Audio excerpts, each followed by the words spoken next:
আসসালামু আলাইকুম। তো কেমন আছেন বন্ধুরা? আশা করি ভালো আছেন, আমিও ভালো আছি। তো আজকে ছুটি বানিয়ে দেখাবো আপনাদেরকে। ১ম এ আমরা ছুটি সিজিয়ে নিয়ে আসি। এখন আমরা একটু কড়াতে তেল দিয়েছি। তেলের পরে এখন আমরা পেঁয়াজ দিয়ে দিয়েছি। পেঁয়াজটা একটু লাল করে ভেজে নেব। এখন আমরা একটু আদার পেস্ট দিয়ে দেবো ১ চামচ। আদার পেস্টটা দিয়ে দিলাম এখন ১ চামচ। এখন ভালো করে ভেজে নেব। তারপরে ভেজে নেওয়ার পরে একটু হলদি দিয়ে দেবো হালকা করে। আবার একটু ভেজে নেব। ভেজে নেওয়ার পরে একটু কারি পাউডার দিয়ে দেবো হালকা করে। এখন একটা কারি পাউডার দিয়ে দিলাম। এখন একটু জিরা গোলমরিচ গুঁড়ো দিয়ে দিলাম। আবার একটু ভেজে নেবো হালকা করে।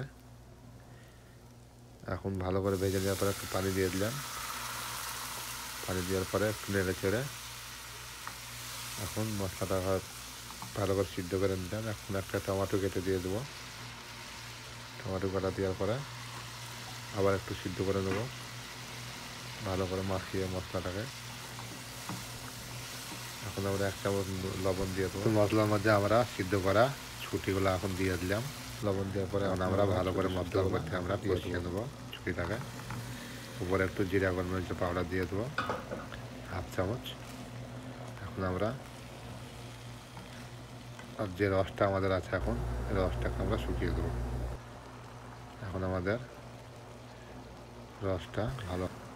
তো আমরা ফাইনালি জিরা গোলমরিচের গুঁড়ি ১ চামচ দিয়ে দিলাম। এখন আমাদের একটু ভাজা ভাজা করে নেব। এখন আমাদের ভাজা ভাজা হয়ে গেছে। রেসিপি আমাদের কমপ্লিট। আপনারা দেখছেন মাশাআল্লাহ খুব সুন্দর একটা রেসিপি। এভাবে আপনারা বানিয়ে খাবেন। চ্যানেলটা সাবস্ক্রাইব করে দেবেন। ধন্যবাদ, ভালো থাকবেন।